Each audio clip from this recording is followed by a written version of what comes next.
Today we'll be looking at the growing threats to Irish neutrality, the rapidly increasing militarisation of the EU, and the urgent need for an anti-imperialist and anti-war internationalist movement for peace. So, since the adoption of the Treaty of Lisbon, the militarisation of the European Union has accelerated, and never more so than in the past few years. EU states are no longer content with dependence on the United States and NATO, although perhaps no longer in a position to rely on that dependence. Since the re-election of Donald Trump, we're hearing a cacophony of voices from Brussels demanding immense levels of spending on defence budgets, unsurprisingly corresponding increases in the share prices of arms manufacturers as well. So the increased powers for EU institutions to push for centralised foreign and security policy mean that Irish defence policy is being shaped by decisions taken in Brussels. Irish state neutrality is being undermined by a servile, collaborationist Irish establishment.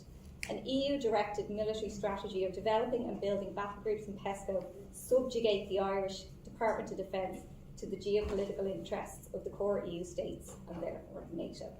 So neutrality is not about doing nothing, but to be active in the struggle to end war and realise global peace.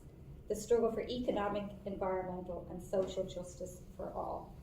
So I'd like to introduce our wonderful panel of speakers here today. First we have Claire Daly, who's been a lifelong activist rooted in community organising.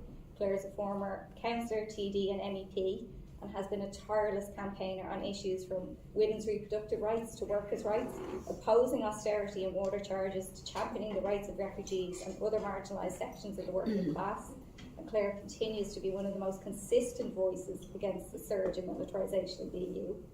We have Senator Alice Mary Higgins, who's a progressive independent NUI senator, first elected to Shannon Éireann in 2016, and a lifelong advocate for social and economic equality. Senator Alice Mary has won over 70 changes to law and sponsored 20 bills, including the Mandate for Nature Bill, Adequate Minimum Wage Bill, Arms Embargo Bill and the Occupied Territories Bill. And over to the left we have Dr. Karen Devine, who's a lecturer in international relations, specialising in teaching European Union politics, Irish foreign policy and international relations theories and methodologies at DCU. And Dr. Devine's PhD thesis was the first and is still the only academic study of the values and identities underpinning the public support for neutrality. So I'd like to welcome all here.